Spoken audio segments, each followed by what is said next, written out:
Hello guys, स्वागत है आपका अमृता कुजीन में। और मैं आज आपके साथ कटहल की बहुत ही टेस्टी रेसिपी शेयर कर रही हूँ।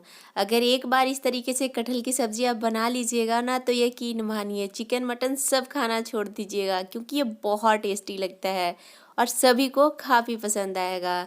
अगर ये वीडियो आपको हेल्पफुल लगेगा तो प्लीज़ लाइक कीजिएगा और चैनल को सब्सक्राइब कर लीजिएगा। तो चलिए कटहल की सब्ज़ी बनाना शुरू करते हैं। इसके लिए हमें ना कटहल चाहिए, तो ये 400 ग्राम कटहल है जिसे मैं पीसेस में कट कर ली हूँ। और इसमें अभी हमें कुकर में डाल देना है और डालना है आधा लीटर पानी। कटहल को बॉयल करना है और अभी हमें इसमें मसाले कुछ डालने हैं, क्योंकि अभी इसमें जब मसाले डालिएगा ना तो बहुत ही अच्छा इसमें फ्लेवर आता है। हल्दी पाउडर 1/4 चम्मच, ये कलर के लिए मैं डाल रही हूँ, इससे बहुत ही प्यारा कलर आ जाता है कटहल में एकदम अंदर तक। और अभी हमें इसमें डाल देना है नमक, जिससे कटहल ना बहुत जल्दी बॉयल हो जाता है और अंदर तक एकदम नमक का टेस्ट आता है। और अभी हमें इसमें कुछ खड़े गरम मसाले डाल देना है, जिसका फ्लेवर एकदम भर भर के कटहल की सब्ज़ी में आएगा। देख सकते हैं कुछ खड़े गरम मसाले, दालचीनी, लौंग, और मैं एक छोटी इलायची डाली हूँ। और इन सबको इलायची को कूट कर डालिएगा, तभी इसका फ्लेवर बहुत ही बढ़िया आएगा कटहल में। और एक तेज पत्ता, और इसे अच्छे से मिक्स कर लेना है। और अभी हमें इसका ढक्कन लगा देना है और एक सीटी आने तक हमें इसे कुक करना है। उससे ज़्यादा बिल्कुल नहीं कुक करना है, हाई फ्लेम पे एक सीटी आने तक। उतना ही नहीं तो ज़्यादा कीजिएगा ना तो बहुत गला गला कटहल बन जाएगा, तो रेसिपी बढ़िया नहीं बनेगा। एक सीटी आ चुका है, अभी हमें गैस का फ्लेम बंद कर लेना है। जब तक उधर कुकर से प्रेशर निकल रहा है तब तक हमें बाकी की तैयारी कर लेना है। इस रेसिपी में हमें प्याज की आवश्यकता है, तो यहाँ हमें 3 प्याज लेना है। देख सकते हैं इसका साइज़ ना मीडियम है। 3 प्याज डाल रही हूँ, ये ज़्यादा नहीं होगा, बहुत ही बढ़िया रेसिपी बनेगा। तो प्याज को ना लंबा लंबा पतला पतला कट करना है, क्योंकि हमें इसे ग्राइंड बिल्कुल नहीं करना है। तो इसी तरीके से प्याज को काटना है। देखिए सारे प्याज कट चुके हैं। अब हमें हरे मिर्च को काटना है, तो 2 हरा मिर्च हमें इसमें डालना है।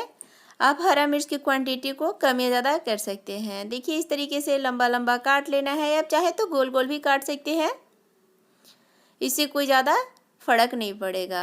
और अभी हमें इस रेसिपी में टमाटर डालना है, तो एक ये मीडियम साइज़ का टमाटर है, इससे ज़्यादा बिल्कुल नहीं डालना है, नहीं तो कटहल की सब्ज़ी बहुत ज़्यादा खट्टा लगेगा। इसीलिए एक टमाटर से ज़्यादा बिल्कुल नहीं डालना है। ये मीडियम साइज़ का टमाटर है और इसे भी एकदम बारीक बारीक कट कर लेना है। तो देख सकते हैं इसे मैं बहुत बारीक बारीक कट कर ली हूँ। अभी हमें धनिया पत्ते को भी एकदम बारीक बारीक कट कर लेना है, इससे बहुत ही अच्छा टेस्ट आता है कटहल की सब्ज़ी में। तो धनिया पत्ता को ज़रूर डालिए, एकदम बारीक कट करना है। तो देख सकते हैं धनिया पत्ते भी बारीक कट चुके हैं। अब हमें एक पोट लहसुन छिली हुई एक खल में डालना है और आधा इंच अदरक का टुकड़ा, इसे कूटना है। कूट कर डालिएगा, इससे बहुत ही अच्छा फ्लेवर आता है। पेस्ट बिल्कुल नहीं डालिएगा। और अभी देख सकते हैं कुकर से प्रेशर भी निकल चुका है। तो अब हमें इसे चेक कर लेना है कि अच्छे से कुक हुआ है कि नहीं। तो इसके लिए एक छोलनी पे एक पीस को निकालना है और इसे चेक करना है। ये भी बहुत गर्म है, तो हमें इसे चम्मच से चेक करना है। तो देख सकते हैं अच्छे से कुक है। अभी हमें इसे छान लेना है, इस तरीके से छान के निकाल लेना है। देख सकते हैं मैं सारे कटहल को छान के एक बाउल में निकाल ली हूँ। और अभी हमें गैस पे चढ़ा लेना है कढ़ाई और इसमें डाल देना है तेल। इस रेसिपी को सरसों के तेल में ही बनाइए, बहुत ही अच्छा इसका टेस्ट आता है। तो देख सकते हैं मैं यहाँ तेल को डाल दी हूँ, ये 4 चम्मच तेल है, क्योंकि हमें ना कटहल को एकदम फ्राई करना है। तो बहुत कम तेल डालिएगा तो कटहल अच्छे से फ्राई नहीं होगा। गैस का फ्लेम हाई रखना है और कटहल को चलाते हुए अच्छे से भून लेना है, जिससे कटहल में ना काफ़ी बढ़िया फ्लेवर और टेस्ट आता है। सरसों के तेल से बहुत ही बढ़िया ये रेसिपी तैयार होता है। तो देख सकते हैं इसी तरीके से चलाते हुए हमें इसे एकदम अच्छे से भून लेना है, थोड़े थोड़े देर में चलाना है। कुछ देर बाद ही देख सकते हैं कटहल में कितना प्यारा कलर आ चुका है, ये अच्छे से भून चुका है। इससे ज़्यादा हमें नहीं भूनना है और इसको भूनने में 3 से 4 मिनट का ही समय लगता है। अभी हमें इसे साइड करके निकालना है, जिससे एक्स्ट्रा तेल जो है ना कढ़ाई में ही रह जाएगा। देख सकते हैं इस तरीके से साइड करके हमें निकाल लेना है। तेल का क्वांटिटी काफ़ी कम है तो इसमें हमें 2 चम्मच और तेल को डाल देना है। और अभी हमें डालना है 1 चम्मच जीरा। जीरा को अच्छे से ब्राउन होने देना है। कुछ ही देर बाद देख सकते हैं जीरा का कलर चेंज हो चुका है, ये अच्छे से ब्राउन हो चुका है। तो अब हमें इसमें डाल देना है 1 तेज पत्ता और लाल मिर्च और अभी इसे चला लेना है। और इसमें जो प्याज बारीक कट करके रखे थे उसे डाल देना है और इसे चलाते हुए भूनना है। गैस का फ्लेम मीडियम रखना है। इसे चलाते हुए भूनना है जब तक ये हल्का भून ना जाए। हमें इसे थोड़े थोड़े देर में भूनते रहना है और गैस का फ्लेम मीडियम ही रखना है। हाई फ्लेम पे बिल्कुल नहीं भूनना है, नहीं तो प्याज अच्छे से भूनता नहीं है, जल जाता है। देख सकते हैं हल्का प्याज भून चुका है। अभी हमें इसमें डाल देना है कूटी हुई अदरक और लहसुन। तो देखिए इसे भी चलाते हुए भूनना है। बहुत ज़्यादा अगर प्याज को भून दीजिएगा तो वो गलता नहीं है, इसीलिए इतना ही भूनना है। अगर बहुत ज़्यादा वो जला हुआ रहेगा, एकदम ब्राउन रहेगा, तो वो गलेगा नहीं। और अभी हमें इसमें डाल देना है कटे हुए हरा मिर्च। पहले बिल्कुल नहीं हरा मिर्च डालिएगा, नहीं तो वो जल जाता है तो बढ़िया टेस्ट बिल्कुल नहीं आता है। और देखिए इसे हमें चलाते रहना है और अच्छे से भूनना है। गैस का फ्लेम मीडियम रखना है। थोड़ी थोड़ी देर में हमें इसे चलाते रहना है। अदरक और लहसुन भी अच्छे से भून चुका है। देखिए इसका कलर काफ़ी चेंज हो चुका है।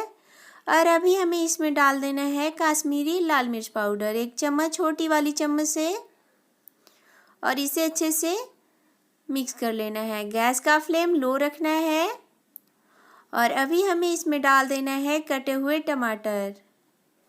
टमाटर को चलाते हुए 1 मिनट के लिए भून लेना है। गैस का फ्लेम मीडियम रखना है। 1 मिनट हो चुका है, टमाटर भी अच्छे से भून चुका है। तो अभी हमें इसमें डाल लेना है मसाले। मसाले में 1 चम्मच धनिया पाउडर, सारे मसाले छोटे वाले चम्मच से हैं। और अभी हमें इसमें डाल लेना है आधा चम्मच जीरा पाउडर, 1/4 चम्मच काली मिर्च पाउडर,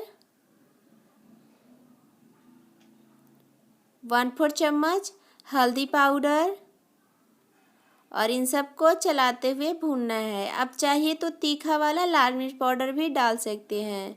हमें इसे चलाते हुए भूनना है। गैस का फ्लेम लो रखना है, क्योंकि अभी मैं इसमें पानी बिल्कुल नहीं डाली हूँ, तो अगर गैस का फ्लेम ज़्यादा रखिएगा तो मसाले जल जाएंगे। और अभी हमें इसमें डाल देना है नमक। तो 1 चम्मच मैं नमक डाली हूँ खाने वाले चम्मच से, और इसे चलाते हुए भूनना है। नमक डालने से ना मसाले भी अच्छे से भून जाएंगे और सारे जो टमाटर हैं, प्याज है, वो अच्छे से गल जाएंगे। इसीलिए नमक को अभी इसमें डाल देना है और इसको ढक ढक के भूनना है एकदम लो हीट पे। थोड़ी देर बाद इसका वापस ढक्कन को हटा लेना है और अच्छे से इसे मिक्स कर लेना है और वापस इस पे ढक्कन को लगा देना है। और कुछ देर बाद वापस इसका ढक्कन हटाना है और वापस चला लेना है। अभी देखिए तेज़पत्ते को मैं हटा रही हूँ। हमें इसे मिक्स करना है, इसीलिए तेज़पत्ते को हटा लेना है, नहीं तो वो टूट जाएगा, तो पूरा जो ग्रेवी है उसका टेस्ट ख़राब हो जाएगा। और ये सब्जियां जो है ना अच्छे से गल चुका है। और इसे अच्छे से मिक्स करते हुए लाल मिर्च को भी हटा लेना है और अच्छे से इसे मिक्स करना है। देखिए कुछ ही देर अच्छे से मिक्स करने से ये काफ़ी सॉफ्ट हो चुका है। देखिए इसे पीसने की भी ज़रूरत नहीं है। और अभी हमें इसमें सीक्रेट मसाला डालना है। मीट मसाला ज़रूर डालिए, इससे बहुत अच्छा टेस्ट आता है। इसे ना वेज आइटम में डाल सकते हैं, क्योंकि मसाले में कोई ना नॉन वेज नहीं होता है, तो इसे आप कटहल में डाल सकते हैं। इससे बहुत अच्छा टेस्ट आता है। केवल टेस्ट के लिए हमें इसमें डालना है और इसे भी अच्छे से मिक्स करते हुए आधा मिनट के लिए भून लेना है। और अभी हमें इसमें डाल देना है पानी। हमें इसमें बहुत ज़्यादा पानी बिल्कुल नहीं डालना है, क्योंकि कटहल जो है ना कुक है। तो मैं यहाँ 2 गिलास पानी डाली हूँ, यानी 500 ml पानी डाली हूँ, क्योंकि हमें ग्रेवी भी चाहिए। इससे ज़्यादा पानी बिल्कुल नहीं डालना है। और इसे अच्छे से मिक्स कर लेना है। देखिए ग्रेवी कितना परफेक्ट बना है बिना ग्राइंड किए, बहुत ही बढ़िया बनता है। इसका टेस्ट भी ना काफ़ी डिफरेंट आता है ग्राइंड किए हुए ग्रेवी के कंपेयर में। और अभी इसमें अच्छे से उबाल आने देना है। कुछ देर बाद ही देख सकते हैं ग्रेवी में अच्छे से उबाल आ चुका है। और अभी हमें इसमें भुनी हुई कटहल को डाल देना है और इसे अच्छे से मिक्स कर लेना है और इसे ढक देना है। ढक कर ना इसे 10 मिनट के लिए कुक होने देना है मीडियम हीट पे। 10 मिनट हो चुका है। अभी हमें इसका ढक्कन को हटा लेना है और इसे चला लेना है। देखिए इसका ग्रेवी ना एकदम परफेक्ट है, ना बहुत ज़्यादा गाढ़ा है ना बहुत ज़्यादा पतला है। और अभी हमें इसे चेक कर लेना है। इसके लिए एक कटोरी में लेना है और इसे इस तरीके से चेक करना है। देखिए अच्छे से ये कुक है। और अभी हमें इसमें डाल लेना है गरम मसाला पाउडर। छोटी वाली चम्मच से आधा चम्मच डालना है और इसे अच्छे से मिक्स कर लेना है। गैस का फ्लेम लो है। और अभी हमें इसमें डाल देना है कटे हुए धनिया का पत्ता। बहुत ही टेस्टी, बहुत ही डिलीशियस कटहल की सब्ज़ी ना बहुत टेस्टी एकदम तैयार है। अभी हमें इसे एक बाउल में सर्व कर लेना है। तो देख सकते हैं कितना बढ़िया बना है। आप इसे चावल, रोटी, पूड़ी के साथ एंजॉय कर सकते हैं। सभी को काफ़ी पसंद आएगा। बहुत ही टेस्टी लगता है, बहुत ही यम्मी लगता है। अब देखकर ही लग रहा है कितना टेस्टी बना है। एक बार इस रेसिपी को ज़रूर ट्राई कीजिए। अगर ये वीडियो अच्छा लगेगा तो प्लीज़ लाइक कीजिएगा, अपने फैमिली फ्रेंड के साथ शेयर ज़रूर कीजिएगा। Thank you for watching.